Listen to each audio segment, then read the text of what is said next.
Buenos días a todas las personas que nos acompañan el día de hoy a través de las redes sociales en esta transmisión. Es un gusto para el módulo Repensar América Latina del Centro de Investigación en Identidad y Cultura Latinoamericanas de la Universidad de Costa Rica darles la bienvenida a una actividad más en el marco del sexto coloquio internacional Repensar América Latina, descolonización epistemológica desde otros saberes, creaciones y subjetividades. Mi nombre es Adriana Linares y soy parte del comité organizador de este coloquio. Soy investigadora de School for Advanced Research en tierras tradicionales del pueblo Tegua, Oga, Po, Gue o Wingue, también conocido como Santa Fe, Nuevo México. A continuación, iniciaremos con el panel 11 titulado Hacia una educación descolonial, parte 2. Les recordamos a las panelistas que cuentan con 20 minutos aproximadamente para presentar su tema. Una vez les escuchemos, tendremos un breve espacio para atender preguntas y comentarios de la audiencia que nos puedan realizar por medio pues de los comentarios en Facebook de esta transmisión. Así que escucharemos primero, en el orden que viene el programa, la ponencia titulada La nueva escuela mexicana y los vaivenes decoloniales por Blanca Estela Galicia Rosales, quien es doctora en Ciencias de la Educación del Instituto de Ciencias del Estado de México, con sede en Toluca. Es docente de Teoría del Arte en las licenciaturas de Artes Plásticas y Artes Visuales de la Escuela de Bellas Artes de América, Estado de México, desde 1999. Adelante, Blanca, el espacio es tuyo. Muchísimas gracias por la presentación. Es un gusto realmente poder compartir el producto de nuestras investigaciones que coinciden justamente con este modo de pensar desde América Latina. Y como bien lo planteaba el flyer que se presentó hace un momento, en crisis, ¿verdad? Entonces voy a iniciar con esta ponencia que es producto justamente de pues esa investigación y de ese componente epistémico en la escuela, porque yo también soy docente de escuela secundaria en México. Entonces es de esta manera como bueno, se pensó la participación en este coloquio internacional, porque efectivamente el asunto de repensar América Latina pues nos lleva a irnos desapegando precisamente de estos establecimientos pues colonizadores en materia de ideas y en materia también de procesos de subjetivación y subjetivadores. De esta manera, pues, lo que, a ver si se ve la, ¿sí se alcanza a ver la presentación? Sí. Perfecto. Entonces, esta ponencia, pues, nace de ese proceso de reflexión justamente a 26 años de servicio docente en la escuela secundaria, en donde, pues, prácticamente he visto pasar muchísimos modelos educativos y en ese mismo sentido, esos modelos educativos que se consideran para nuestro país, en este caso en México, pues son siempre obedientes a las observaciones o a las necesidades, vamos a decirlo así, de estos organismos internacionales quienes se encargan de hacer esas prescripciones. Y entonces nosotros en la última cadena, ¿no?, de esas prescripciones, pues están situados los profesores y los estudiantes, justo en ese momento pues de indignación, porque esto nos llega como de una manera vertical.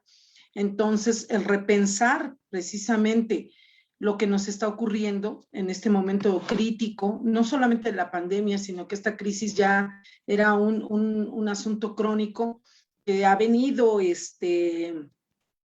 creando esa inconformidad y aparentemente sin salida. Sin embargo, la emancipación en el modo incluso de mirar el proceso educativo, pues hace crear precisamente, en mi caso, esta ponencia, ¿no? Y bueno, pues aquí yo lo que digo es que hay una mirada constante sobre ese asunto, que fue la de homogeneizar los modos de educar, perdiendo de vista la imposibilidad de esos universales, dado el carácter singular de los sujetos de la educación. Es decir, las miradas estandarizadas que promueve, principalmente aquí doy a conocer los asuntos que operaron para México, pero esto no es solo para México, sino hay esas prescripciones internacionales para cada país de acuerdo a los estudios de investigación que ellos hacen precisamente, ¿no? Entonces, de esa manera, pues, hago 3 movimientos en la presentación. El primer movimiento, que es una crítica a las recomendaciones realizadas por la Organización para la Cooperación y el Desarrollo Económico, OCDE, al sistema educativo mexicano. En el segundo movimiento, hablo de la posibilidad de asumir un posicionamiento educativo ante la opción de colonial en México, a partir del gobierno encabezado por el presidente Andrés Manuel López Obrador, del gobierno llamado de la Cuarta Transformación. Es de dominio público que lo que ocurrió en México en estos últimos años fue un cambio de mirada, no solamente de una mirada política, sino de todo lo que influye esa mirada política. Y por supuesto estamos en un momento crítico también para México, porque lo que se pensaba podía hacer un proceso de implementación de nuevos modos, ya no modelos, sino nuevos modos educativos, singularizados, incluyentes, buscando o manifestándose ante los procesos de educación o formación de todos aquellos desprotegidos, de todos aquellos, pues sí, de las personas con pobreza, con marginación, todos esos elementos, el presidente Andrés Manuel López Obrador los consideró en su propuesta de modelo, ¿no? Algunos lo han catalogado de modelo, desde mi punto de vista más bien son unos modos de educación. Sin embargo, pese a esa condición, digamos, más que innovadora de esa posición crítica, la nueva escuela mexicana en nuestro país no ha podido implementarse de modo, pues, o sea, avanzando como se tenía previsto. ¿Qué es lo que ocurrió? Pues que la pandemia vino a agudizar los problemas que se pretendían, pues, a lo mejor no resolver, pero sí reflexionarlos de modo distinto. Entonces también hay otra crítica, porque pese a los intentos de desasirse de todo ese proceso colonial, pues el gobierno mexicano está luchando precisamente, yo le digo que es entre un pie en lo local, un pie en lo global, y bueno, está propuesta la nueva escuela mexicana como un modelo desde ahí. Y bueno, vamos a comenzar entonces con esta primera aproximación en el apartado que se construyó precisamente para eso. En ese primer apartado de análisis se realizan algunas observaciones a partir del Acuerdo de Cooperación México-OCDE para mejorar la calidad de la educación de las escuelas mexicanas, en donde se plantea desde el año 2010 una serie de recomendaciones para elevar la calidad de la educación en nuestro país.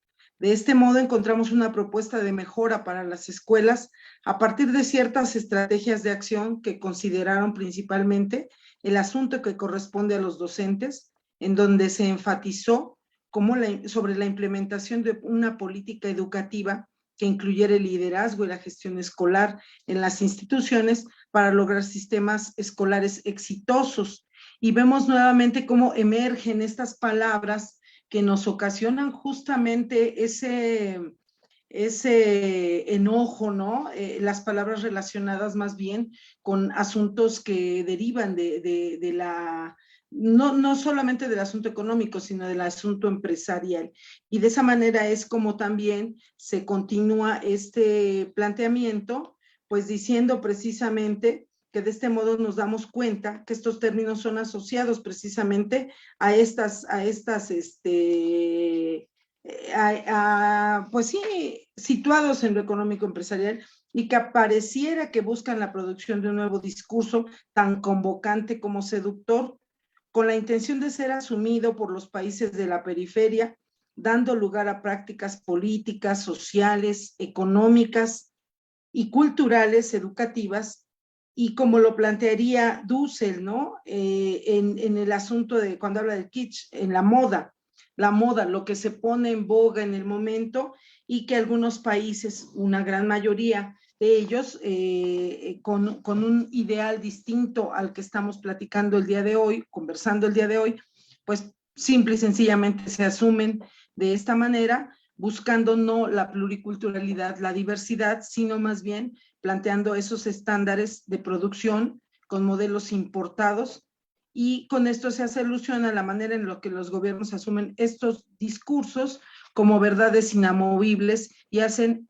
políticas públicas desde esta mirada. Y esto también lo vamos a situar entre esa queja que yo tengo precisamente de que cuando llegan esas maneras de asumir estos modelos educativos en el pasado, digamos que esto no ha terminado, pero que era todavía más recalcitrante en los gobiernos pasados de nuestro país. Entonces, a la llegada de este nuevo discurso, obviamente existen pues algunos grupos políticos que han realizado severas observaciones a este modelo de la nueva escuela mexicana. En América Latina había una marcada tendencia hacia la aceptación de todo aquello que parecía innovador. Sin embargo, en los últimos años esto se ha ido desdibujando, dada la situación política de izquierda que se ha presentado en algunas naciones. Y pongo en la ponencia el caso de México, donde eventualmente se rechaza la tirantez de los organismos internacionales ante gobiernos carentes de argumentos políticos y sociales que no han legislado para las minorías, sino prioritariamente para el sistema económico neoliberal y globalizador.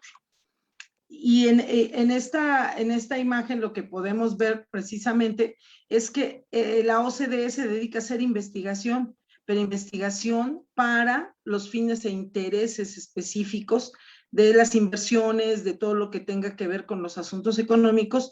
Y si nosotros no paramos esta indicación o no se para en el ámbito de los docentes como seres críticos, entonces el asunto es que se transmite una formación en desconsideración de esas singularidades a las que me refiero en constantes ocasiones en la ponencia. Es que esto es un escrito un poquito amplio, entonces solamente aquí pues me voy a dedicar a hacer algunas observaciones al respecto. Entonces, al revisar estos documentos emanados de estas páginas de la red, pues nos encontramos con que todas las naciones de América Latina están siendo observadas, ¿no? por la OCDE y en consideración de su Producto Interno Bruto, de su condición económica, política, social y demás, pues se les hacen estas observaciones. Esa cuestión la dejo en el tintero porque eso ha dado lugar a la competencia, a la enemistad, en algunos casos a la indignación y a la emancipación en otros, que no asumieron este discurso como suyo y optaron nuevas alternativas de sublevación. Una de ellas fue quitar el poder a los gobiernos adheridos a estas peticiones de organismos internacionales y a la iniciativa privada.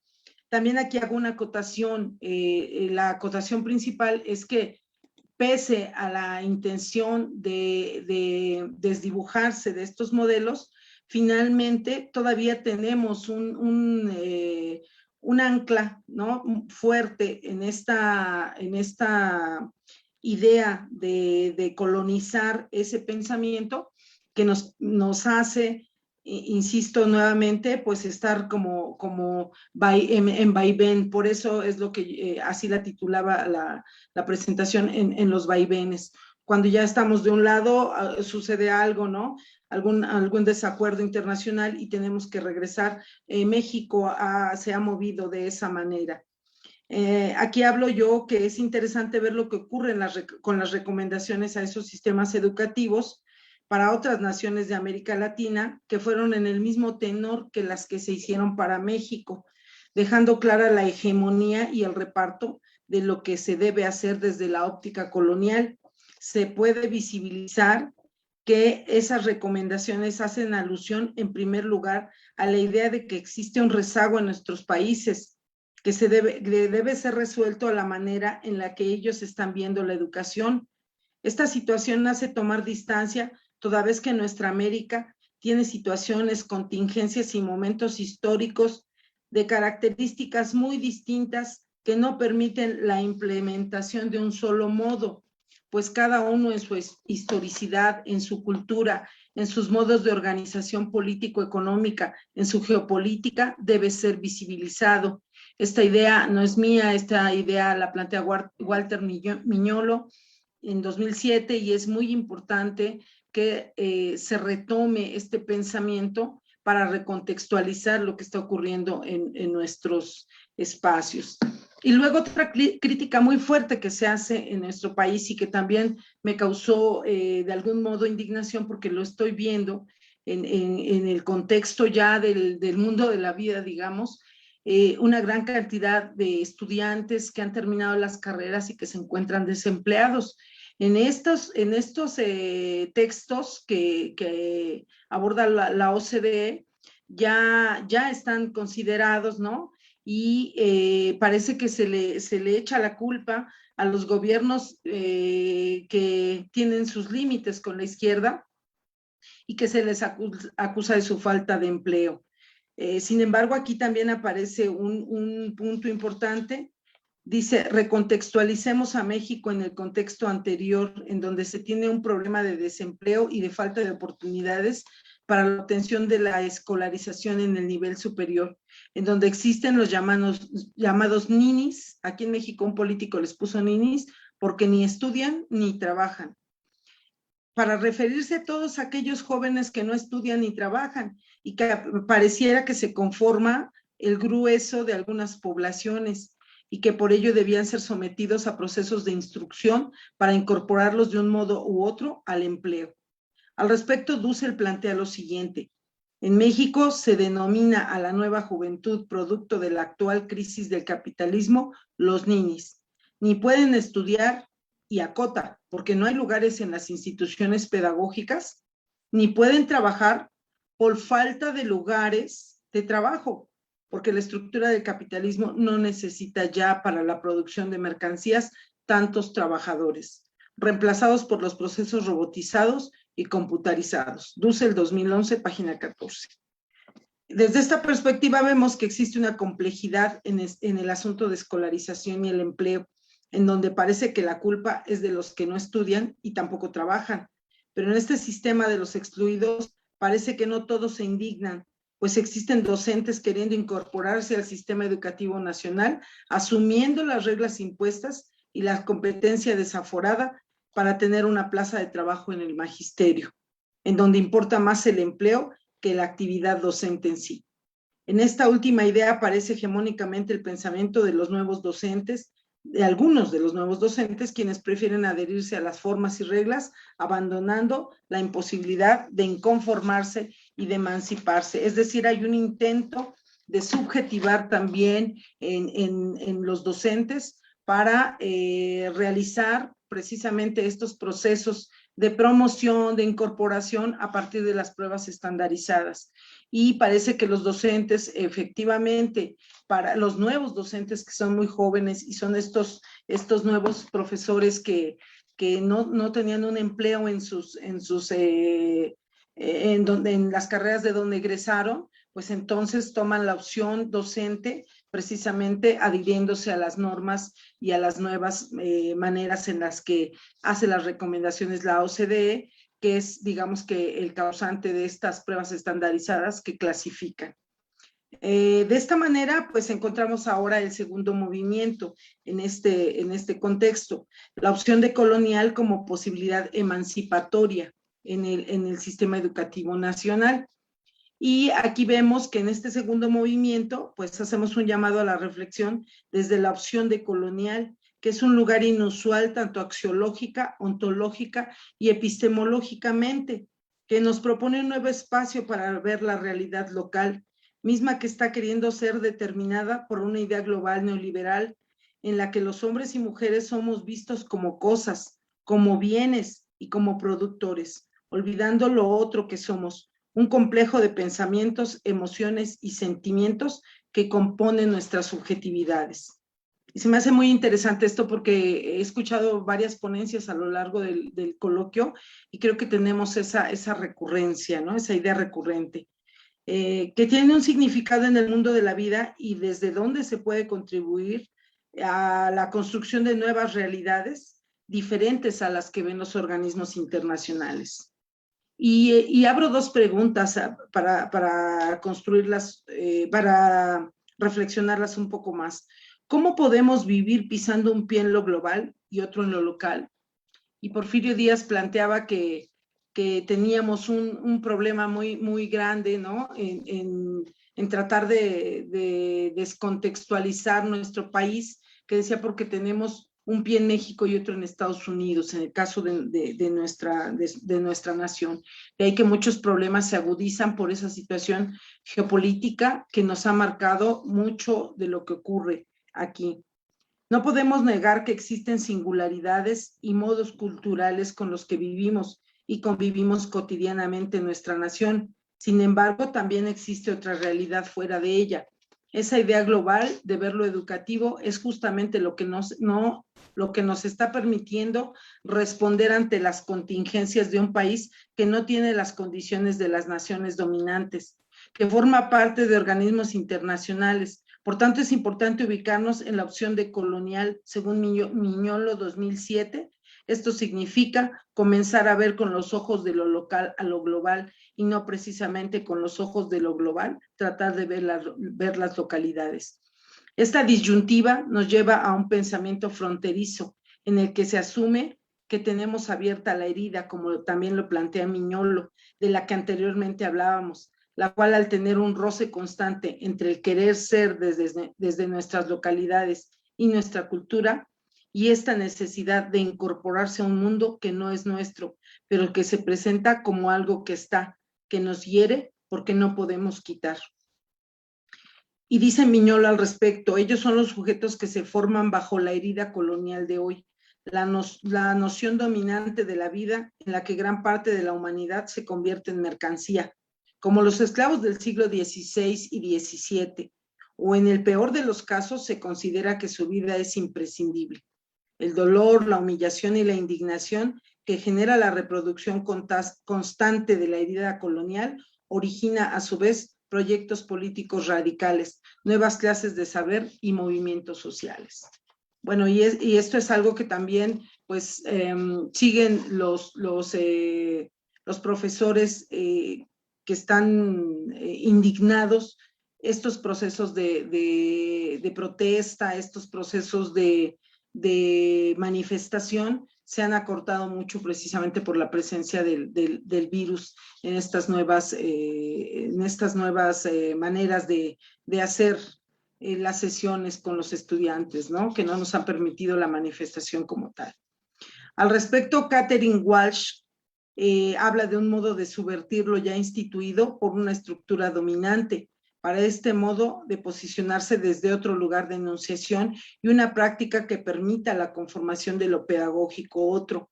Acá también hago alusión a la pedagógica de Enrique Dussel y precisamente la idea de Catherine Walsh de un nuevo modo de conformación de la propia formación de estudiantes.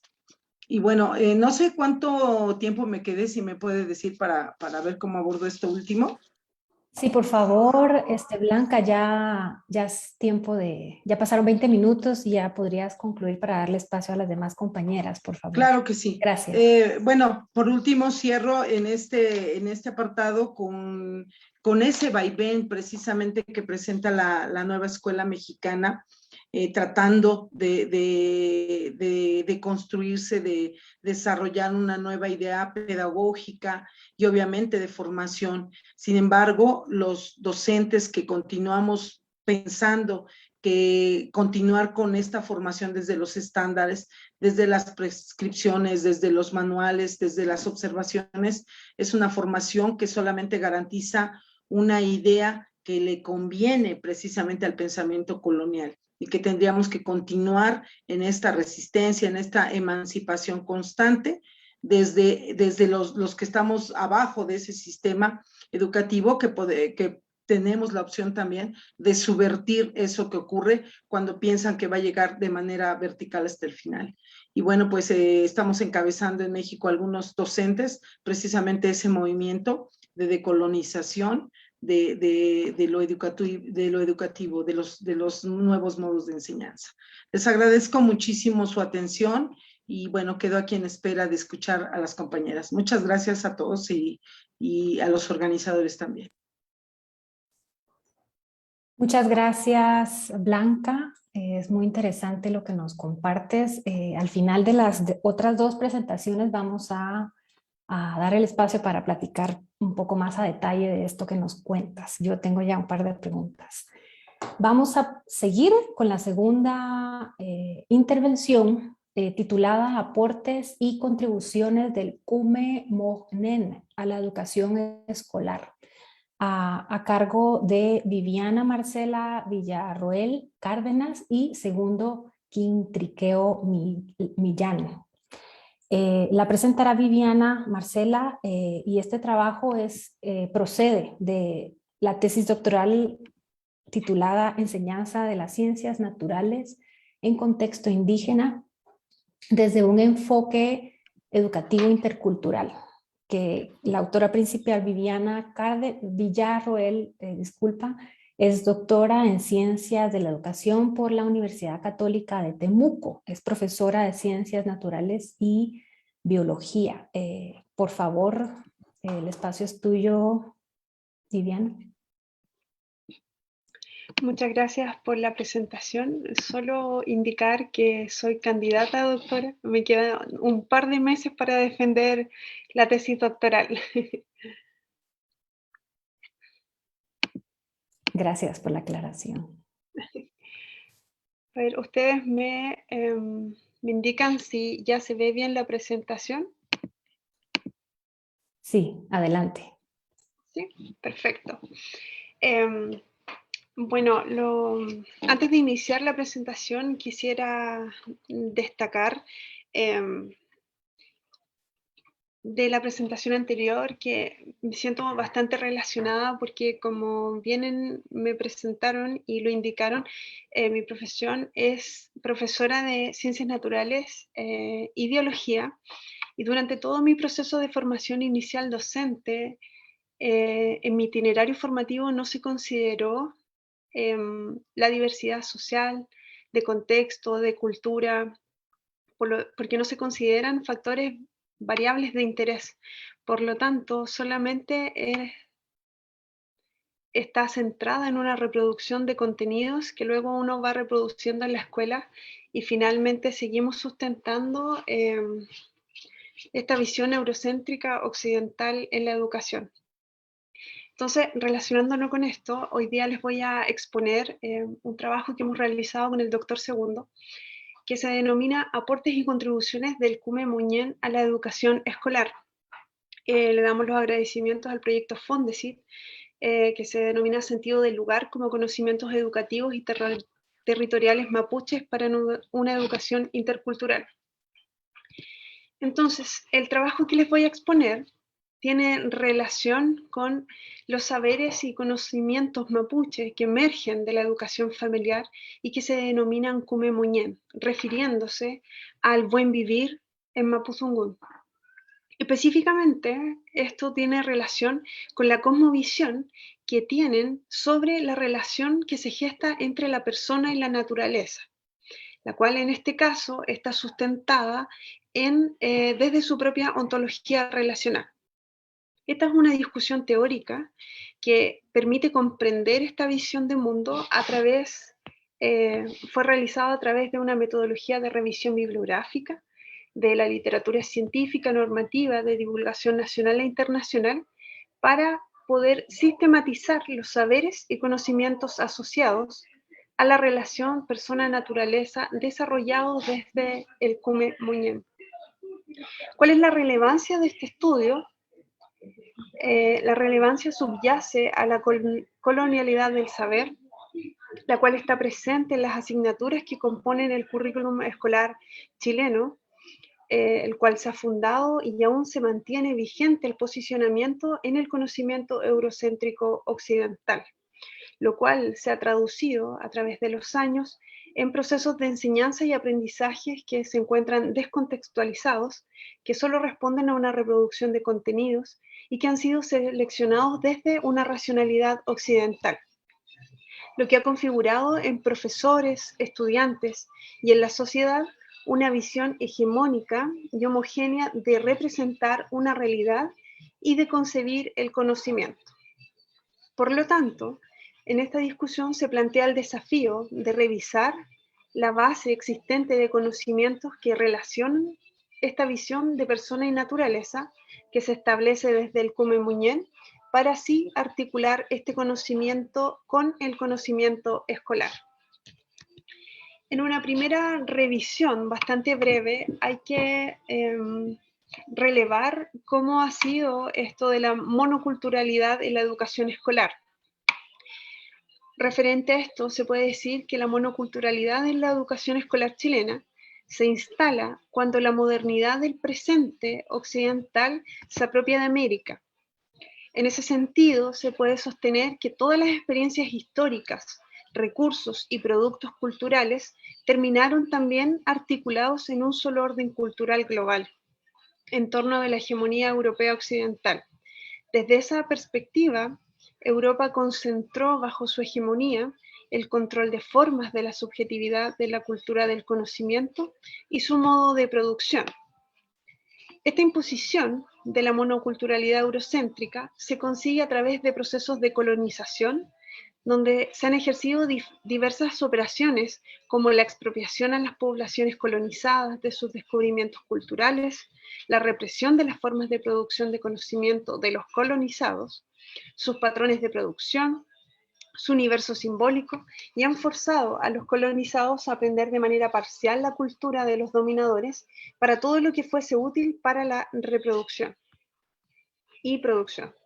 Lo anterior ha sido posible en gran parte a la escolarización de la población indígena, y debido a esto el sistema escolar chileno se ha marcado desde sus inicios como un mecanismo hegemónico y homogenizador, debido a que la escuela nace amparada en el colonialismo bajo una lógica de pensamiento que determina, reconoce y valida una sola forma de conocimiento universal, configurando de esta manera una forma de percibir el mundo.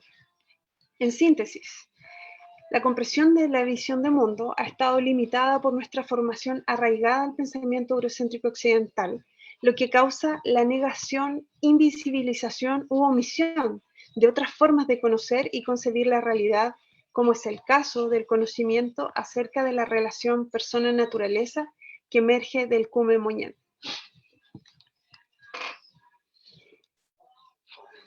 Si nos referimos a la relación persona-naturaleza desde esta visión eurocéntrica occidental, podemos decir que está caracterizada por ser una visión dualista que separa a la persona de la naturaleza, que clasifica a lo no humano de acuerdo con las características que posee el humano. Es una dicotomía que establece una oposición entre la persona y la naturaleza. Por lo tanto, se establece una relación de superioridad desde el humano ante lo no humano. De esta manera, la naturaleza se concibe como una fuente accesible e inagotable de recursos que debería ser dominada y explotada. En este sentido, el humano se dispuso a colonizar, domar y transformar la naturaleza para responder a sus propios intereses.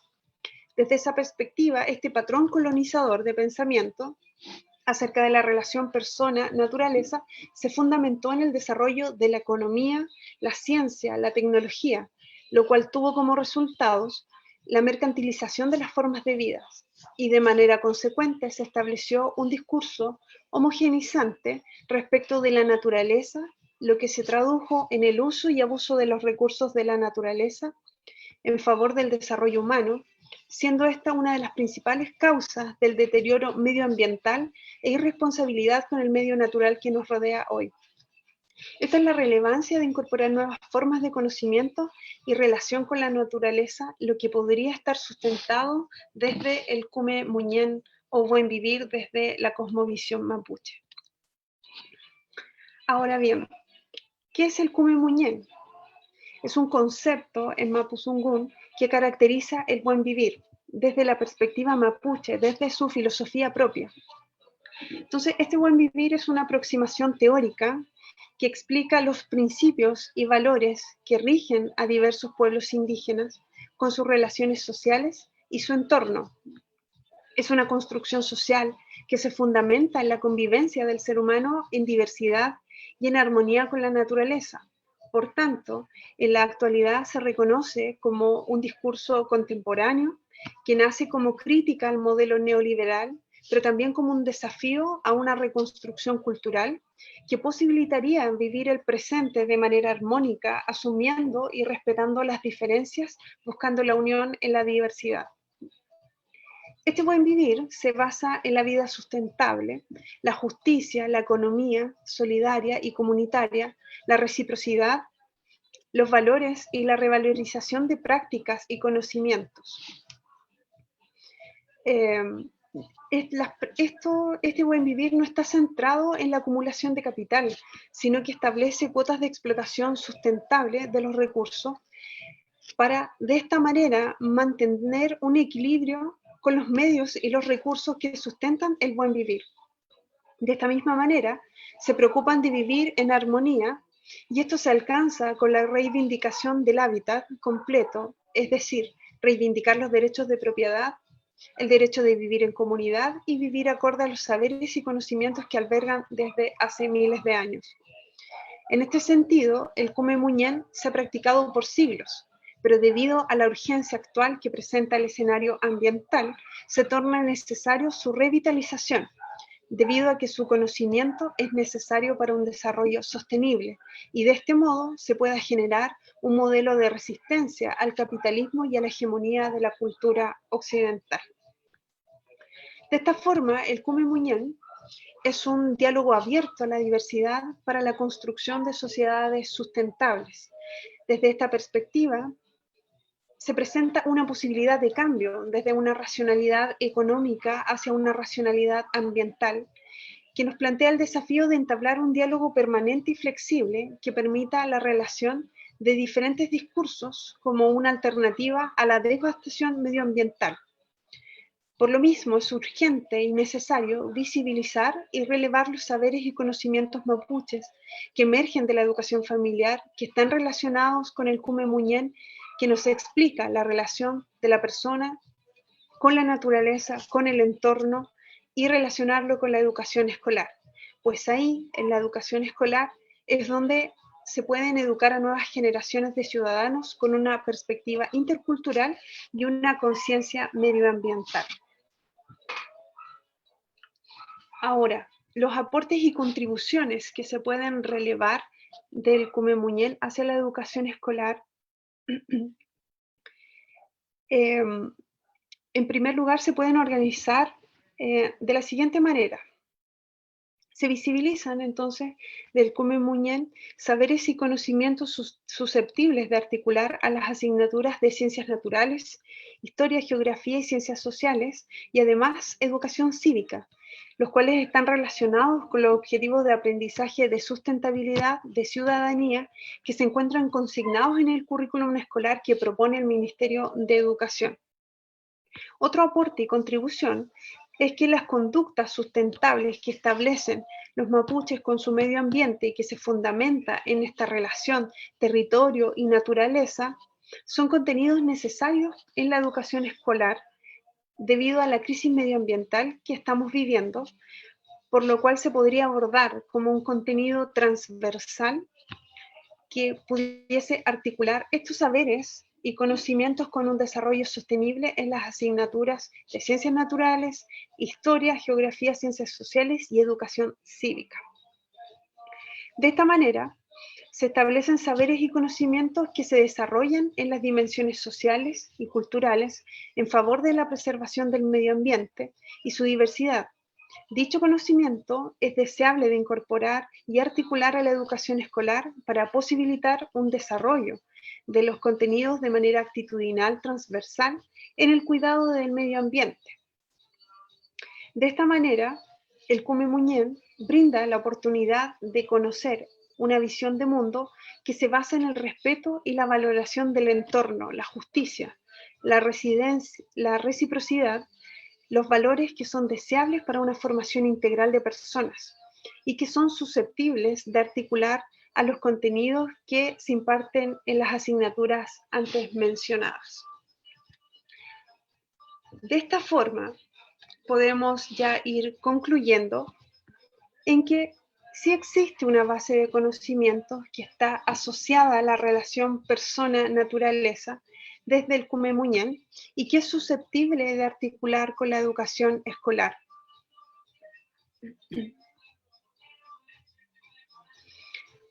En los contenidos que están relacionados con sustentabilidad, específicamente, como ya lo mencionaba, en las asignaturas de ciencias naturales, historia, geografía, ciencias sociales y educación cívica.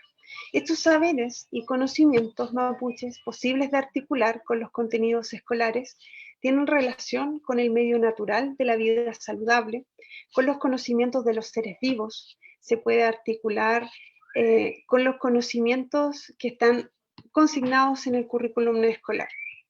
De esta manera también se permitiría reivindicar la autonomía, la validez de estos saberes y conocimientos indígenas y permitiría configurar procesos de enseñanza y aprendizajes pertinentes y contextualizados, lo que posibilita un diálogo de saberes desde la relación que se tiene entre la persona y la naturaleza, que emerge desde esta relación que ellos establecen desde muy temprana edad con el territorio y la naturaleza.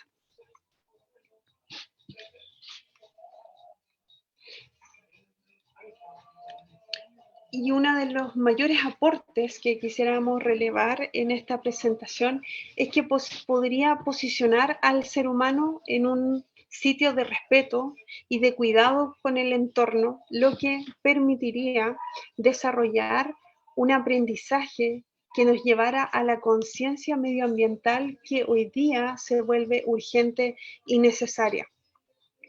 Y como último punto, quisiera destacar que es necesario que empecemos a relevar y a valorizar, a sensibilizarnos con los saberes y conocimientos indígenas que tenemos en nuestros territorios, porque esta sería la única manera que tenemos de contrarrestar el sustento eurocéntrico occidental que nos ha tenido en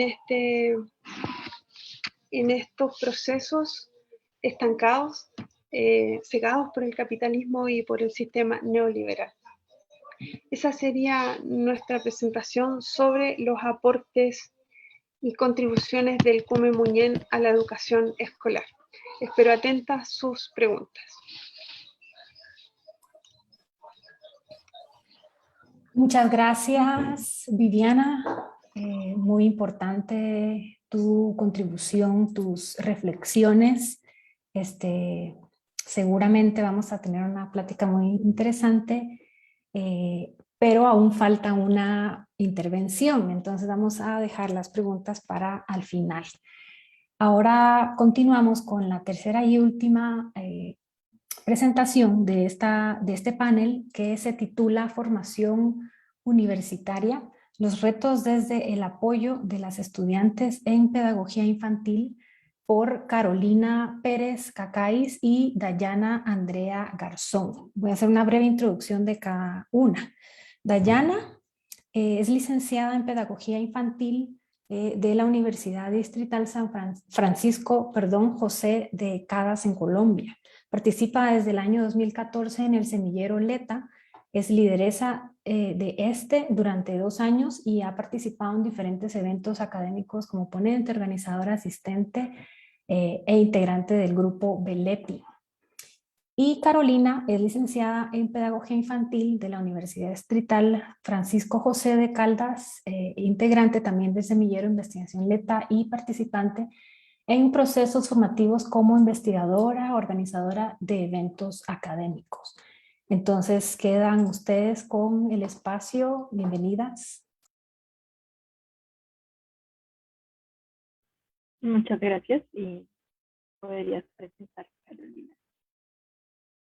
Sí, voy a presentar la exposición. Por favor, me dan el permiso para presentar. Gracias.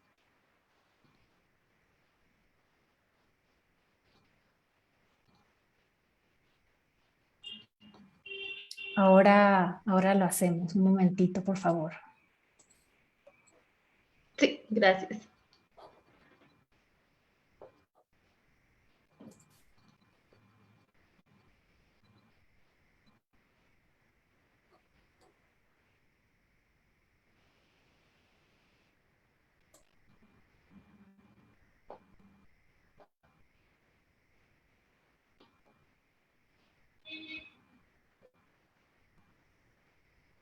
Y bueno, pues muy buenas tardes a todas y todos. ¿Podría devolver el primer momentito, por favor? Esta es una reflexión que hacemos desde nuestra experiencia como estudiantes y como egresadas en diferentes espacios y se titula Formación Universitaria, los retos desde el apoyo de las estudiantes en pedagogía infantil, como ya lo mencionamos mi compañera y yo. Ahora sí, por favor. Bueno, lo venía diciendo, esta es una experiencia que llevamos haciendo no solo con nosotros como estudiantes y egresadas ahora, sino con otros estudiantes y estudiantes a través de... Es el grupo BELEPI. Y a raíz de este espacio como que hay una reflexión de esa apropiación, esa construcción que tenemos las pedagogas infantiles en diferentes espacios universitarios y cómo hacemos esa participación y ese liderazgo frente a estos espacios. Entonces nos preguntamos un poco y queremos indagar, como lo hice ahí, pues la vida universitaria que nos colonializa y que nos individualiza. Puedes pasar a la siguiente. A raíz de esta reflexión se nos plantean muchos retos frente a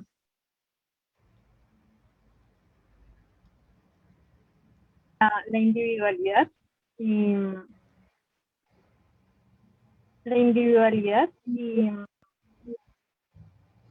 pues de manera que ocupamos un papel en la universidad como estudiantes.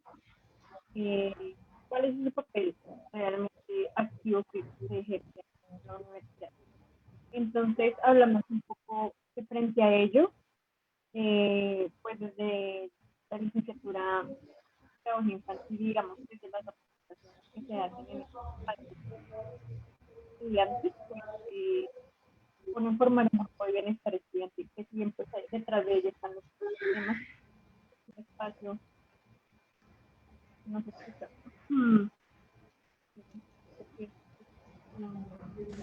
¿Me escuchan mejor? Gracias. Como lo venía diciendo, son retos específicos surgidos desde fortalecer esa manera activa y ese papel activo de los estudiantes en la universidad. Y desde ahí pues se viene formando un grupo desde la representación estudiantil en donde se piensa el bienestar estudiantil de las y los estudiantes y para las estudiantes, que si bien es cierto que los docentes como que juegan un papel fundamental de hacer esta reflexión a las estudiantes, decir, vengan, hay que pensarse el bienestar de todas y todos, y más ustedes que son las estudiantes, piénsenlo ustedes mismas.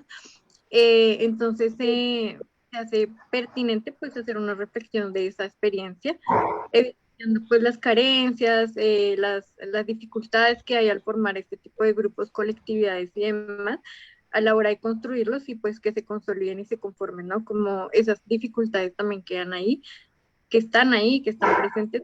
No es fácil construir estos tipos de grupos en las universidades, o por lo menos en el contexto de la Universidad Francisco C. de Caldas en Colombia, no es fácil, es todo un reto. Bueno, a modo de acotación, si bien es un contexto muy particular frente a toda la oferta académica que brinda la Universidad Distrital, este proceso también pues, nos ha venido generando cuestiones y dudas sobre cómo los estudiantes también empiezan a afrontar espacios de participación y también qué dinámicas se van tejiendo en estos procesos que de una u otra forma en varias etapas de la licenciatura se han venido generando, pero que también van asumiendo nuevas generaciones y que también pues de una u otra forma por las dinámicas se acaban y se presentan como nuevas agrupaciones o nuevas propuestas, o de pronto hay espacios donde hay un silencio. En esa medida pues también, si bien partimos de la organización que De tienen esta los manera estudiantes hacemos una por esa reflexión, no preocupación. solo en nuestro espacio, sino y tenemos como pues el sujeto es el estudiante de pedagogía infantil, educación infantil, que es como se le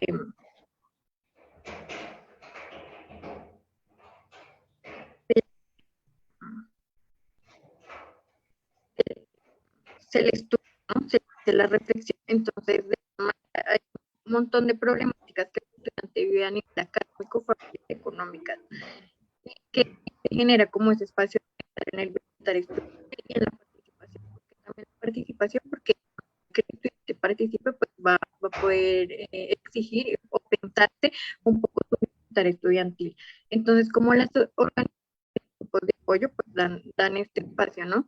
Pero como también unos retos por frente y son las dificultades institucionales, la representación, lo hicimos como de manera la roca, por decir, como estos procesos de ciertas personas pueden estar y no todos podemos participar, la sociedad del cansancio, porque a veces esos procesos son tan desgastantes que las personas que los hacen y no sienten ese apoyo, o los estudiantes que están en estos procesos y no sienten ese apoyo, hay un cansancio, hay decir, lucho, pero no sigo luchando porque pues no estoy teniendo el apoyo que requiero, que necesito, las manos que deben estar trabajando en esto, no solo yo.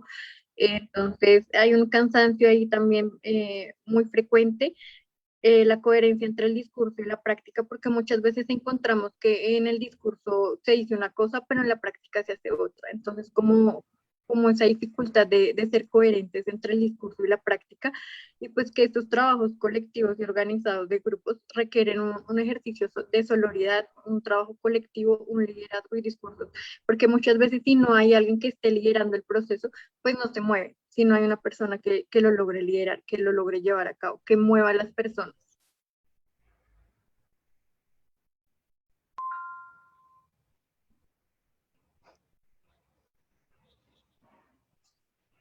Bueno, frente a ello, eh, hicimos una encuesta inicial para esta reflexión en donde preguntábamos a las y los estudiantes eh, algunos aspectos de la participación y qué pasaba ahí con esa participación que veíamos un poco, como lo vengo mencionando, coartada por ciertas situaciones económicas, familiares, académicas, que no permiten que el estudiante se mueva entre todos los espacios universitarios. Les hacíamos la pregunta, ¿qué los incita a participar en la universidad? Entonces algunos nos respondían que el conocimiento, que ser parte activo como estudiante, las decisiones que se toman, los cambios que beneficien a toda la comunidad. Generalmente siempre vemos que las instituciones no nos dan todos los beneficios que requerimos para tener una buena educación o para llevar una buena educación, una concentración académica pertinente. Entonces, como también esa lucha por esos beneficios, es importante esa participación, la inconformidad y los problemas que surgen. Entonces, la inconformidad que hay ante esos beneficios, a veces se piensa, no, pues están, pero no están para todos los beneficios. Entonces, como eso inicia a generar un espacio de querer luchar, de participar y de querer llevar a cabo que se den esos beneficios para todas y todas. Evidentemente en el camino hay muchas piedritas que no permiten que esto se dé de la mejor manera, pero que se sigue luchando para no. Entonces también el conocimiento que nos permite estar en estos grupos colectivos de trabajo y que nos pueden aportar, enriquecer personal y académicamente, que a veces muchas veces no se da porque pues los espacios, los tiempos de los estudiantes no dan, pero que sí está ese conocimiento también ahí y que es súper importante y pertinente.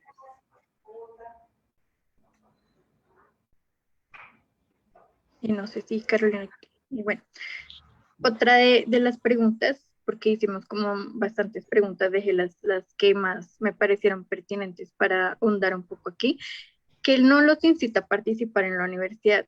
Como lo vengo mencionando, pues si bien algunos estudiantes participan, no todos hacen parte de estos procesos. Entonces, algunas de las respuestas que nos daban era que no se llegan a acuerdos fácilmente y pues que genera pereza, genera cansancio, malestar. La discriminación o la invalidación de mis puntos de vista por parte de algún docente o compañero, cuando no llegamos a un acuerdo, cuando discutimos precisamente por los puntos de vista y pues que no sea como unos acuerdos. Los tiempos de trabajo y estudio que en ocasiones se trasladan. Y que es muy, muy importante a la hora de hablar de participación, porque los tiempos, algunos estudiantes no tienen el tiempo para estar en los espacios porque trabajan y estudian, o que no se les da el tiempo, o que no pueden organizarse bien precisamente porque pues tienen varios compromisos o situaciones. La inhabilidad para alcanzar consensos durante las asambleas y la inefectividad que algunas veces se tiene. O sea, el no llegar a consensos, ¿no? Que siempre se dan esos espacios, el no llegar a un acuerdo, el no trabajar conjuntamente y colectivamente, como lo mencionamos, para pues que se den esos beneficios y esos trabajos que se tienen que dar. Le doy la palabra a Carolina. Gracias. Es que no sé si se me escucha. Anteriormente estaba hablando, pero creo que tengo un poquito de mala conexión. Pero también algunas de las discusiones que teníamos sobre el tema referente a la participación estudiantil es precisamente cómo repensarnos como sujetos, y también lo hablaban en el panel anterior, cuando en los comentarios que se hacían en el evento, se preguntaba cómo repensarnos la universidad en Latinoamérica, ¿no? Cuando efectivamente la institución en la que accedemos tiene unas características occidentales, donde precisamente tanto docentes como estudiantes se ven involucrados en una dinámica de un capitalismo cognitivo, ¿no? De una productividad donde también procesos que, si bien son necesarios, como es la acreditación, el estatus o el ranking que pueda tener una institución universitaria, también el preguntarse y hacer hincapié en esa cualidad humana de los sujetos que hacen la institución, implica también pensarse el contexto, ¿no? Si bien la universidad ofrece beneficios a nivel académico y formativo por estar en espacios de participación o de visibilización, también encontramos que hay unas dinámicas en las que particularmente donde surge esta experiencia, que es una licenciatura donde está compuesta predominantemente por mujeres jóvenes, donde se tiene una formación donde se habla de valores, donde se habla de reconocimiento empático del otro, de una contextualización, encontramos que las dinámicas entre futuras colegas pueden ser un poco más de pelea, ¿no? Más de lucha, más de visibilización, en la que uno entra a evidenciar que es un discurso puramente occidental, ¿no? Donde estamos en la competencia, donde tenemos que rendir, donde en muchas ocasiones, y ya en la experiencia particular de la distrital que se ha presentado en Colombia en el transcurso de este año, donde se han, bueno, a principios y a mitad de este año, donde se evidenciaron pues procesos de paro, de protesta nacional, donde también digamos que tanto el estudiante como el docente entran en esa coyuntura de a qué le respondo, si a mi postura política como sujeto o también a ese cargo que yo ejerzo dentro de la institución, sea docente, sea estudiante. También hay una coyuntura en la que el bienestar del estudiante también entra a hacer algo que puede ser dejado de lado, tanto por las mismas estudiantes, que ya en varios escenarios evidenciamos que las personas que ejercen ese rol de liderazgo empiezan a ser acusadas, ¿no? O empiezan a ser de pronto un poco amedrentadas y uno dice, bueno, si tenemos una formación en la que hablamos del sujeto, de la empatía, del reconocimiento, entonces también cómo hacemos que también en nuestra formación de pronto un poco autónoma, también empecemos a hablar de participación. Si bien esto es como un proceso que se está haciendo, digamos que en el marco de esta educación virtual por la misma pandemia, también son problemáticas que han estado anteriormente presentes en el campus universitario, pero también implica que como estudiantes nos repensemos cuál es nuestra postura política, cómo nos movemos y nos apropiamos de la universidad y que nuestros discursos formativos como futuros docentes, ya que digamos que esta reflexión y discusión se engendra dentro de la Facultad de Ciencias y Educación, donde se forman futuros docentes, también es ver y analizar esa relación que hay entre colegas, ¿no? Entre cómo yo interpreto y respeto al otro sujeto que también se está formando como docente y también cómo entre colegas podemos generarnos un apoyo mancomunado de alguna u otra forma. Si bien hay un peso por todos los beneficios que puede llegar a brindar la universidad, también implica un posicionamiento político donde no solo es la vida académica la que está en juego cuando se habla de bienestar. Entonces también es entrar a abordar problemáticas contextuales que puede llegar a tener mi compañera, ¿no? También problemáticas que pueden estar fuera de la universidad, pero que de una u otra forma impactan en ese desarrollo y en ese proceso que puede ser nutritivo o de pronto desagradable dependiendo de la vida particular del sujeto, de su familia, de su situación de barrio, de su situación de localidad, de si es un estudiante que viene de alguna otra parte del país, si tiene procesos que están ya más referidos a su salud emocional, a su salud fisiológica, pero que también, digamos que de una u otra forma generar esos espacios de alianza y de reconocimiento son una manera de generar una formación que no está marcada en un currículo, pero que también implica de una u otra forma analizar también cómo se está desenvolviendo la institución, que en este caso sería la universidad, y también cómo el estudiante también, más allá de criticar el ejercicio que hace la figura administrativa o institucional de la universidad, también cómo entra a servirse o apoyar incluso esos servicios y decir, bueno, no requerimos este servicio, pero se podría repensar de esta manera, o podremos hacer uso de conocidos, de otras carreras que también se están formando y entrar en un proceso de construcción colectiva donde las estudiantes también tengan una incidencia en cómo su vida universitaria puede estar o se puede estar desarrollando. Le doy la palabra a Dayana. Gracias. Gracias, Carolina.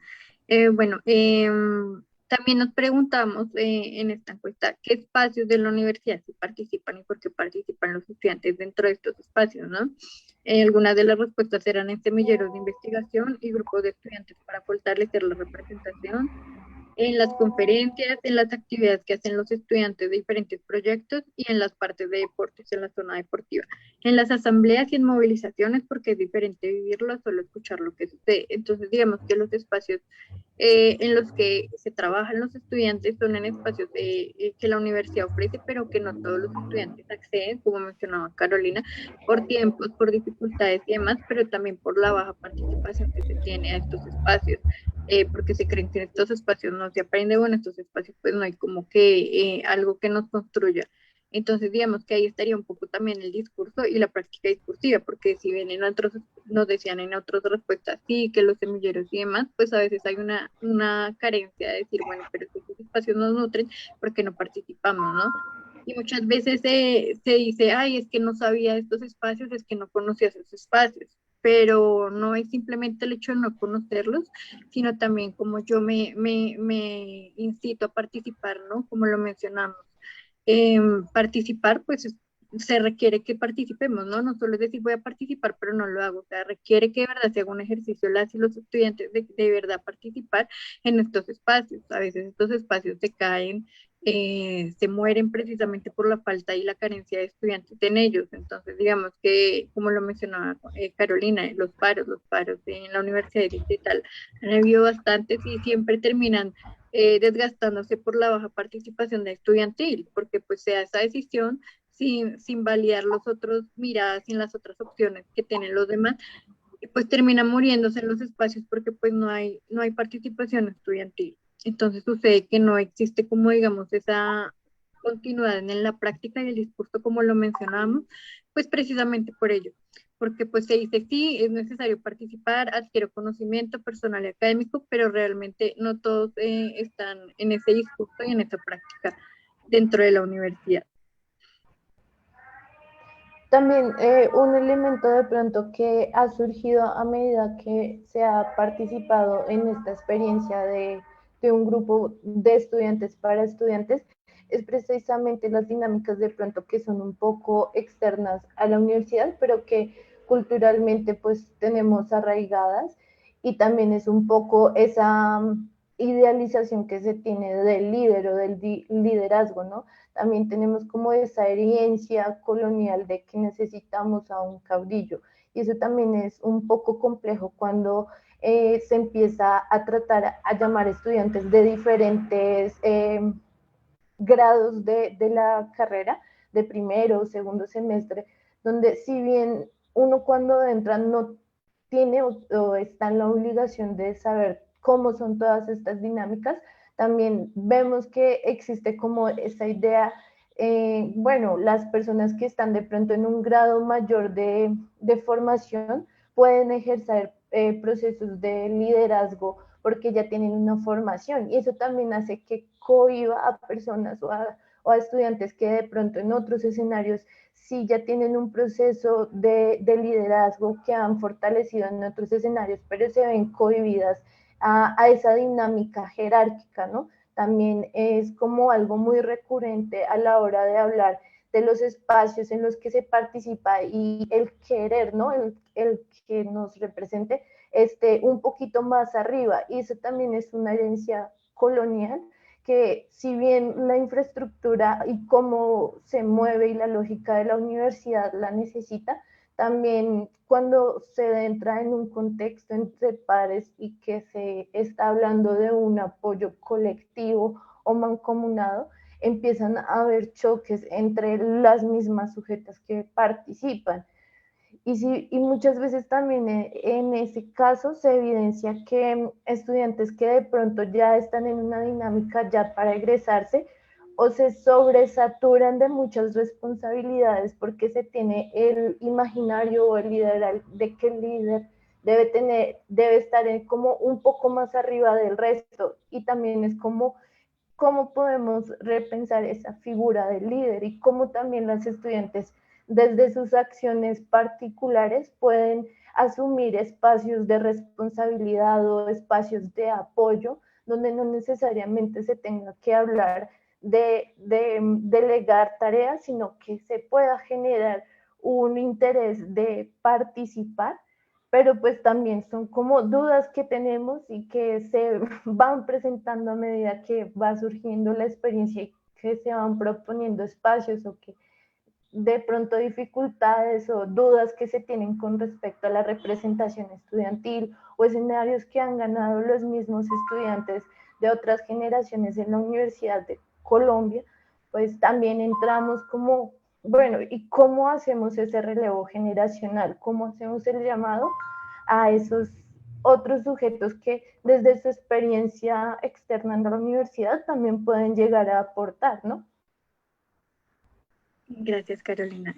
¿Podrías pasarla rápidamente? Me queda un minuto. Entonces, bueno, ¿cuáles son o serían esas intenciones personales o académicas? Como lo veníamos mencionando, pues algunos dicen, algunas chicas y chicos, que enriquece personalmente, que tiene unas experiencias y unos saberes ahí, que pues logra mejorar y agregar valores en lo personal, y pues que en lo académico logra mejoras en el desarrollo de la carrera, pero digamos que sigue habiendo esa carencia de, bueno, si esto nos nutre, ¿por qué no participamos? ¿Por qué no estamos ahí? Entonces, en esa medida es que vemos esa práctica y ese discurso como un poco cuarteado, como lo venía mencionando. Entonces, por favor, puedes pasarlo a las conclusiones. Entonces, en esas conclusiones son unas conclusiones preliminares, porque como no lo dice mi compañera, pues hay mucho que reflexionar, hay mucho que decir. Entonces, ese también silencio que se encuentra en la participación, tanto sociocultural como política de las y los estudiantes en formación, imposibilita la sororidad como el avance a soluciones de crisis e incertidumbres estudiantiles, y pues dilatando las prácticas como discursos sin propuestas a avanzar. Finalmente vemos en espacios que, como lo menciona mi compañera, se critica pero no se aporta. Entonces, ¿cómo criticamos al representante, al líder que está ahí, pero no aportamos desde nuestra formación que puede solucionarse ahí? Y se dilata eso, y evidentemente en una licenciatura con la gran mayoría de porcentaje de mujeres se imposibilita esa sororidad entre mujeres, porque pues yo la critico pero no le aporto, no le ayudo y la sigo criticando, pues cómo vamos a llegar a un espacio solorio, y viéndolo también desde la perspectiva de género, pues somos mujeres, tenemos que tener espacios solorios y no estar en la crítica por la crítica sin aportar nada. La poca participación estudiantil muchas veces se debe a las dinámicas personales académicas que se llevan, como lo veníamos mencionando, el tiempo, la falta de espacios, genera un reto a la hora de consolidar grupos colectivos que pues aporten y enriquezcan a la universidad. Entonces se hace algo complejo esa construcción de este tipo de procesos y grupos. La siguiente, por favor. Y bueno, el liderazgo, como lo venimos mencionando, es una experiencia que pocas estudiantes se permiten debido a la falta de conocimiento de este, sumándole las críticas que se reciben a estos liderazgos de los estudiantes inconformes, y precisa también la falta de información en frente a cómo mujeres debemos ejercer estos liderazgos. Como lo mencionamos, hemos visto estos liderazgos dentro de la licenciatura y dentro de la universidad y han sido muy criticados, más si lo hace una mujer, ¿no? Como ese liderazgo es más criticado si lo hace una mujer que si lo hace un hombre. Entonces, ¿cómo es tan importante esa formación para nosotras como mujeres, el liderar, el llevar procesos de liderazgo, de participación, y no solo participación, sino de como metas políticas de hacer parte de estos espacios? Pues la ausencia y la escasez de estudiantes pues genera que los grupos colectivos o semilleros pues tengan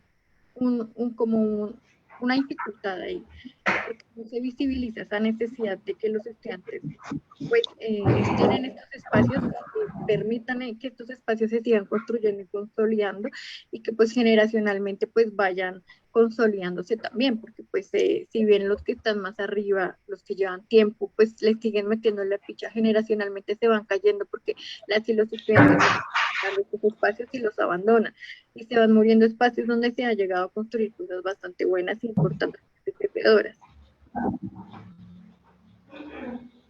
No sé si Carolina quiera dar otro ejemplo. Pues bueno, ya como acotando toda la discusión que tratamos como de presentar, es que si bien es un proceso que se va construyendo constantemente, consideramos que desde nuestro rol como egresados también es fundamental que esta figura del egresado pues no sea un sujeto lejano, ¿no? Porque también existen egresados, valga la redundancia, que también han tramitado como estas experiencias desde otros colectivos o que también de pronto han establecido una mejor dinámica para reconocer cómo se mueve la universidad, qué servicios se brinda, qué de pronto falencias hay y donde también el egresado puede ser como un elemento que también pueda entrar en diálogo tanto con el estudiante como con el docente y también la figura administrativa que puede tener la institución. También en este caso, pues, si bien llegar a una coherencia total de la práctica y el discurso, pues es un ejercicio complejo, también es importante en esa memoria de esas personas que han pasado por la universidad, evidenciar cuáles son como esos cambios que se van proyectando, también cuáles son las dificultades que van asumiendo las mismas personas que ejercen de pronto una posición de liderazgo. En ese sentido, pues también consideramos ya desde nuestra particularidad como parte del semillero Leta que pues si bien es un proceso que está en constante construcción, también es tratar de repensarse, no desde la misma dinámica de un liderazgo de participación y representativo, sino que los estudiantes de verdad se sientan apropiados de esos escenarios o que sean capaces de construir otros escenarios donde puedan identificarse y apoyarse, ¿no? Que en una u otra cosa hay diferentes situaciones que pues de pronto no han sido pensadas y que no siempre se va a tener una respuesta inmediata, como pues pasó con la misma pandemia que nadie pensaba que iba a pasar, pero que también empezó a agravar algunas dinámicas o empezaron a aparecer nuevos retos que tiene que asumir la universidad y con los que también tendremos que repensarnos y también pues partir desde nuestro contexto, partir desde nuestras dificultades para analizarnos como sujetos y de una u otra forma aportar a la universidad y a los mismos compañeros. Eso sería todo por el momento. Muchas gracias.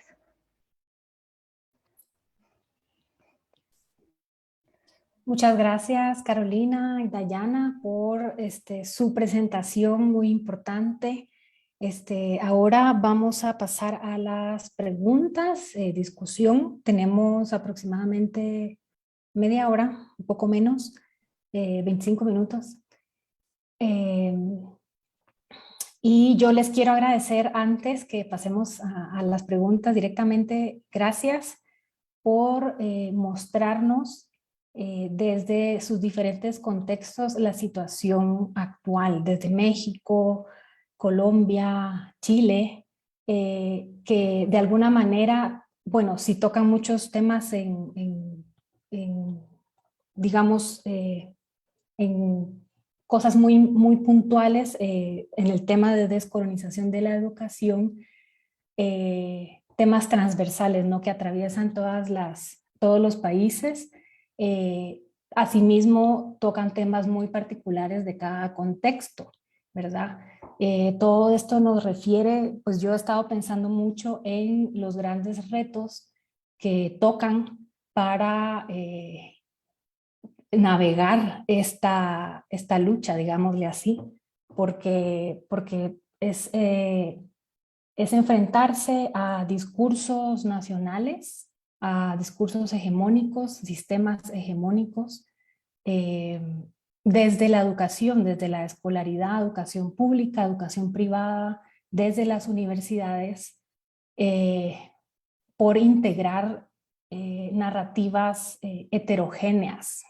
Diría yo que por ahí es como un punto bastante importante y un gran reto, porque estas instituciones están siguiendo ese modelo nacional, ¿no? En facilitarle a la nación, al proyecto de Estado-Nación, su modernización, su desarrollo, ¿verdad? Entonces, por ahí quisiera yo, tenemos una pregunta desde el Facebook y luego voy con otras preguntas más particulares. Entonces, esta pregunta es desde Ricardo Derazo. hacia Blanca. Y dice, buen día, gran presentación del tema opción descolonial. ¿Cómo configurar un pensamiento crítico descolonial en la escolaridad? En tanto sujetos de enseñanza, aprendizaje, que permita interpelar el sistema occidental considerando las otras, entre comillas, lógicas como potencial de sabiduría formadoras. Es un poco lo que estamos hablando. Gracias.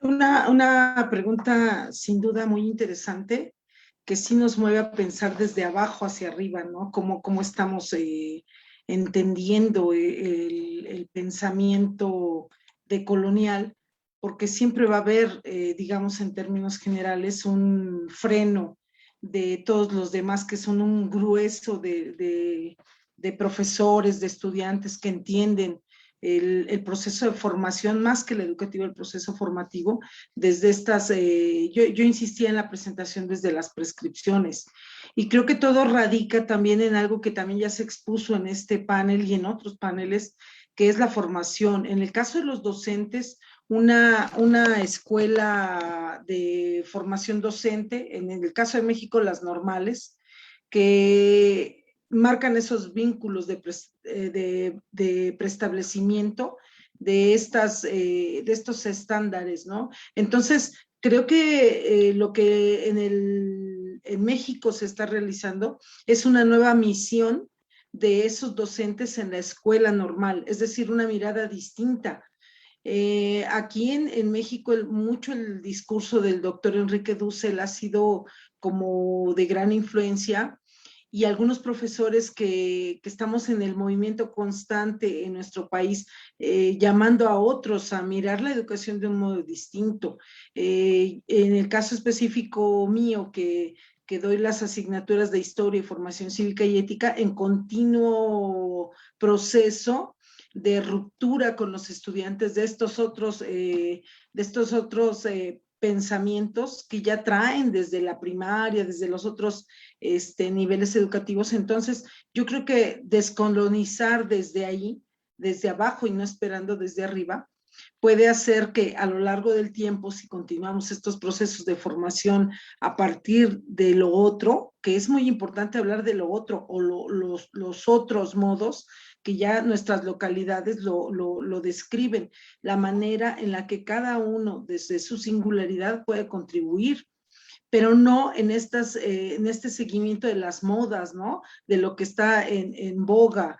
La crítica directa es hacia el sistema de competencias, que nos hace pensar que a mayor preparación profesional hay mayor dinero, entonces la gente se dedica a precisamente hacer estas prácticas muy comunes y abandona la esencia de la formación, pero una formación también descolonizada, una formación desde lo otro, y eso otro nosotros lo vamos haciendo o procuramos conformarlo desde nuestra localidad. Entonces creo que esa es la opción, el ver lo global no lo podemos quitar, pero sí comenzamos a verlo desde lo local, entonces la perspectiva seguramente podrá cambiar.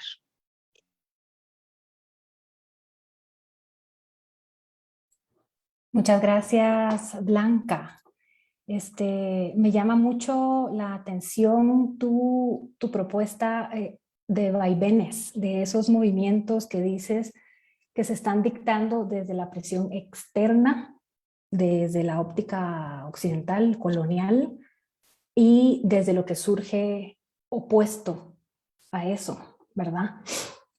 El vaivén, como una tensión también hacia esas problemáticas, ¿no? Entonces, pienso yo que, bueno, ahí salen muchos retos, ¿verdad? Dijiste en algún momento docentes como seres críticos, y creo yo que eso es bastante importante, porque pues el docente tiene una función esencial de comunicar, de formar, y esto es estar como pues informado y pensar, sobre todo cuestionar cuáles son esos sistemas dentro de los que estamos operando, ¿verdad? O viviendo, mejor dicho. En Entonces, mis preguntas van en ese sentido, digamos, un poco más aterrizado. Ahorita lo estás diciendo, tal vez podrías ahondar un poco más a qué te refieres desde lo local. O sea, no sé si me gustaría a mí utilizar desde abajo, porque es como como legitimizar el poder, o sea, como estamos abajo, haciéndolo un poco más así estructurado, creo yo que tal vez podríamos invitar esa horizontalidad, ¿no? O sea, resaltarla. Entonces, bueno, pero eso ya es desde mi perspectiva, ¿verdad? Entonces, ¿cómo tú ves ese pensamiento crítico, ese pensamiento consciente de la historia, de todo el legado colonial que ha tenido la educación en este tema muy específico, porque pues eso aplica a todos los temas en los que estamos trabajando? Eh, ¿Cómo visualizas esas nuevas realidades? ¿Cómo ves la opción de colonial desde tu profesión, digamos, dentro del aula?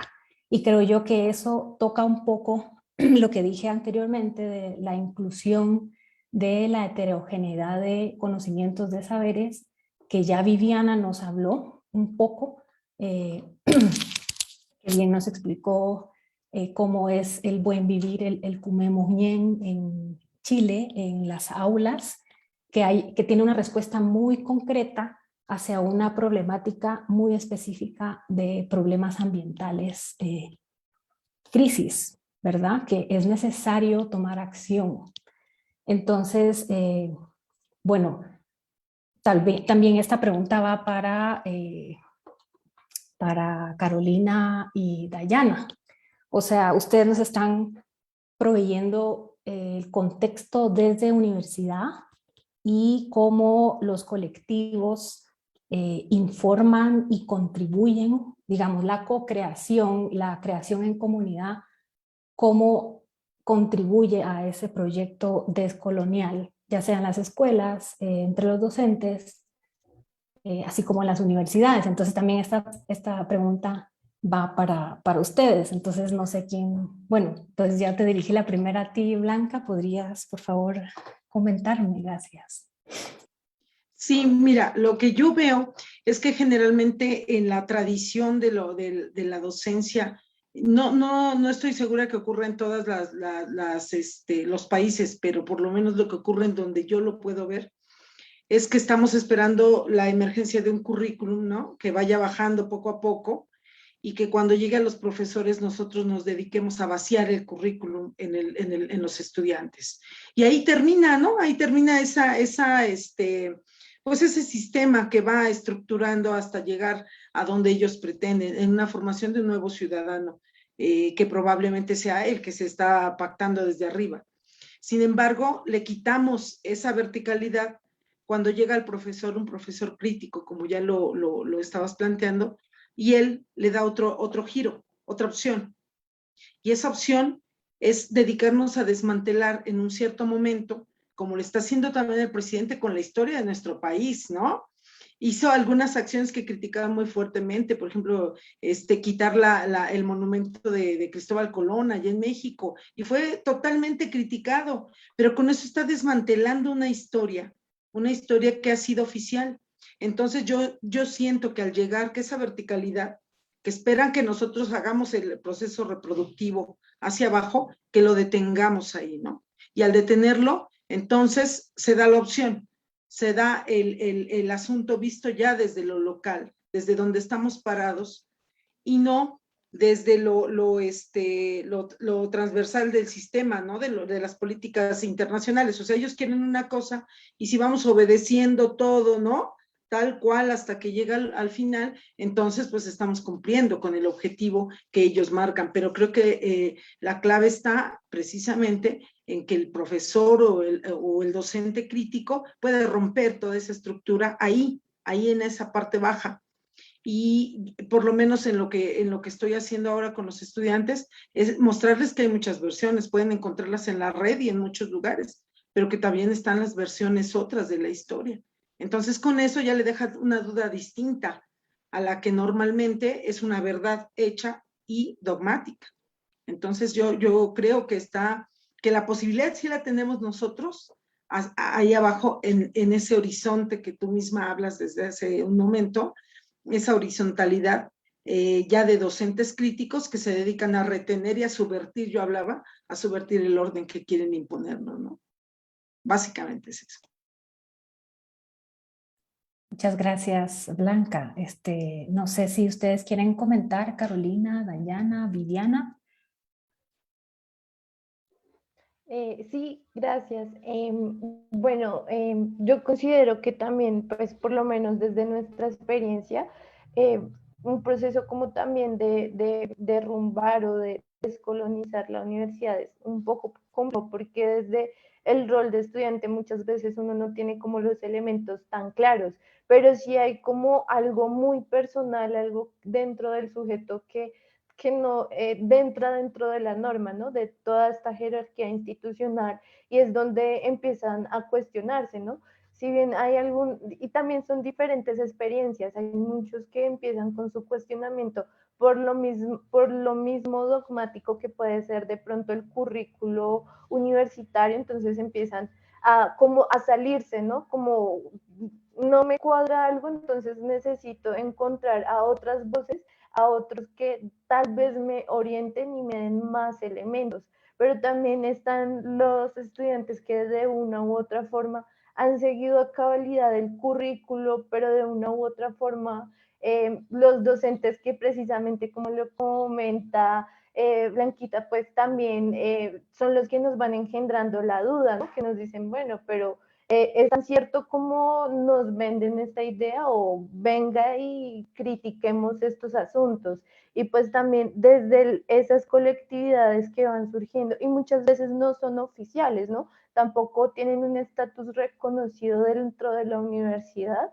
Por lo menos en mi caso, yo participaba en la construcción de una maloca en la universidad, que nunca fue aprobada, pero pues también era un ejercicio de decir, bueno, varios que éramos pertenecientes a comunidades indígenas nos encontrábamos, entonces hablaban desde los saberes muiscas, yo hablaba desde lo que conozco de los pijao, entonces empezábamos a como, bueno, y cómo es que nosotros vivimos pues en la cordillera, estamos ahí al ladito de Montserrat, entonces pues los compañeros que eran muiscas nos empezaban a decir, bueno, es que este nombre que reciben estas montañas nos desconocieron y empezábamos a hablar como de esa historia y también de esas otras dinámicas que pueden ser ya más personales como es la identidad de género, la orientación, los mismos saberes curriculares que se van proponiendo, empiezan a crearse propuestas que son bastante interesantes y que también modifican la estructura de la universidad.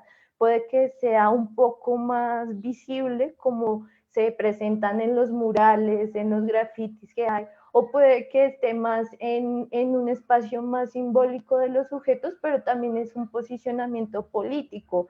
Y pues también es muy valioso cuando un docente entra y te da como esas curiosidades, como que te deja con la duda, porque uno, bueno, dice, necesito saber más, necesito encontrar estos otros elementos y también uno se empieza a autocuestionar y por qué me juzgo y por qué juzgo a los demás y también es un poco de lo que hablábamos con el tema del liderazgo, porque si tenemos una cultura que le gustan los caudillos y que tengamos a un representante, pero cuando uno se piensa y que también es la posibilidad de que uno esté en ese lugar y que también pueda llegar a conocer esas otras problemáticas, es una dinámica bastante interesante que también uno dice, bueno, no, la competencia ya no me da pie para seguir con este proceso en el que me estoy reconstruyendo.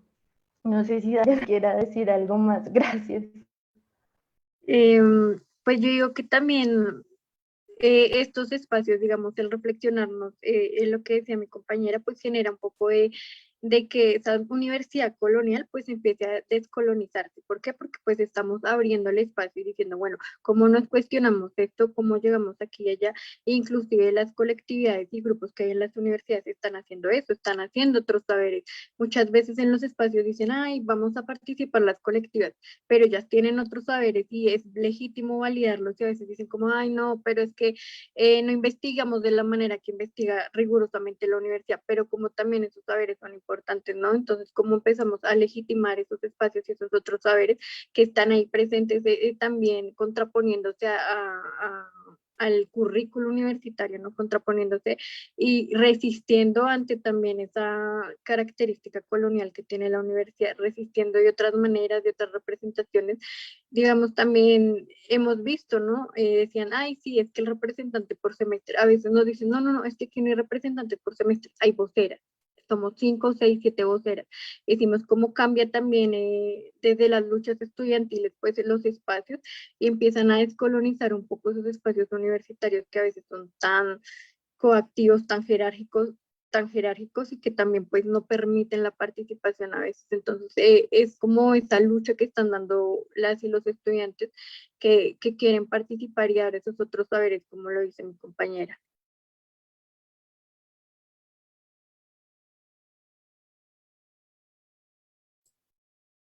Gracias, Dayana, Carolina. O sea, yo quiero invitar a Viviana a ver si tienes alguna reflexión en relación a lo que, bueno, tú en conversación, mejor dicho, con lo que tú nos compartes hoy eh, y lo que han dicho las demás compañeras. Sí, bueno, primero ha sido un agrado compartir este panel. Los temas han sido muy interesantes y nos damos cuenta que tenemos puntos en común, que estamos todos trabajando en pos de contrarrestar esta dominación, ¿cierto? Y que estamos generando acciones para ir decolonizando en este caso la escuela, la universidad, las áreas del conocimiento. Lo que mencionaban del pensamiento crítico es un aspecto clave. Debemos formarnos en pensamiento crítico, pero ¿cómo desarrollarlo? Tenemos que generar instancias. Creo que un pilar fundamental de todo este cambio de paradigma, bueno, lo sustenta el pluralismo epistemológico para que podamos flexibilizar este pensamiento, para que empecemos a cuestionar y a reconocer que el conocimiento no tiene fin, que no es único, no es válido, existen respuestas contextuales, que emerge el conocimiento en diferentes territorios para dar respuestas específicas, y es válido, no solo porque no esté dentro de este paradigma positivista científico. Entonces creo que todos los temas que hemos abordado en este panel están muy relacionados y es un agrado saber que existen muchos investigadores que están en búsqueda de estos conocimientos, otros, como los mencionaban, y que están dispuestos a compartir y a generar cambios en las diferentes instancias donde están insertos. Creo que eso es, porque si nosotros sabemos que desde, por ejemplo, yo que soy profesora, desde la instalación de la escuela, que no han existido cambios significativos en esta y que aún responde al modelo colonial, pero eso no va a impedir que nosotros intentemos generar acciones que contrarresten esto. Entonces ha sido realmente un agrado y bueno, la invitación es para todos que sigamos investigando, generemos más instancias de conocimiento y de compartir esto que estamos realizando, que son todas grandes experiencias. Muchas gracias. Muchas gracias, Viviana. Justo el tema de seguir colaborando, también de crear alianzas con colegas que están fuera de la disciplina donde nos movemos, porque pues sí, hay otras, hay más pensamiento, o sea, crear en colaboración dentro de la disciplina donde nos estamos moviendo y fuera, creo yo también necesario, y sobre todo también en colaboración con con colectivos, ya ustedes, Viviana, perdón, Carolina, Dayana, han compartido su experiencia con el semillero Leta. Pero pienso yo que tener espacios de conversación, de compartir con colectivos, con grupos activistas, con otros sectores fuera de nuestras disciplinas, enriquece la lucha, enriquece este trabajo tan grande que es descolonizar, bueno, en este caso la educación, ¿verdad?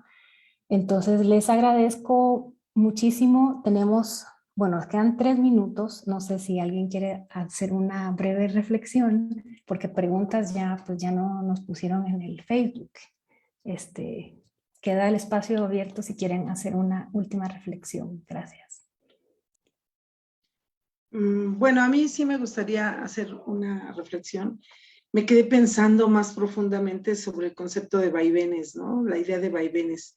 Y es que estamos en esa constante, en el seguir reflexionando la descolocación de los cánones impuestos en la colonialidad. Siempre estamos en ese diálogo. Hoy mismo estamos usando estas plataformas, ¿no?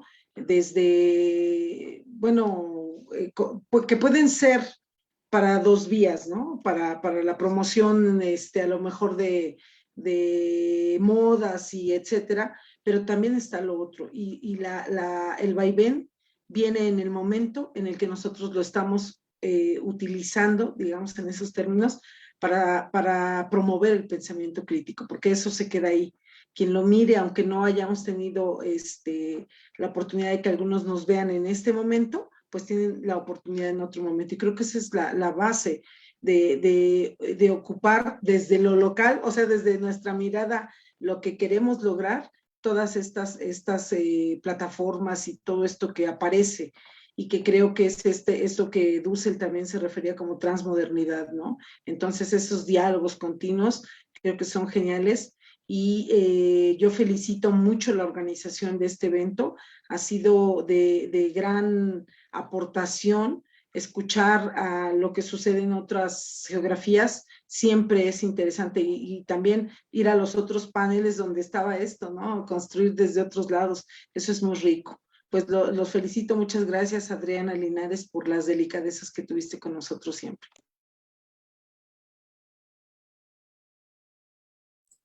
Gracias, igualmente. ¿Algo más?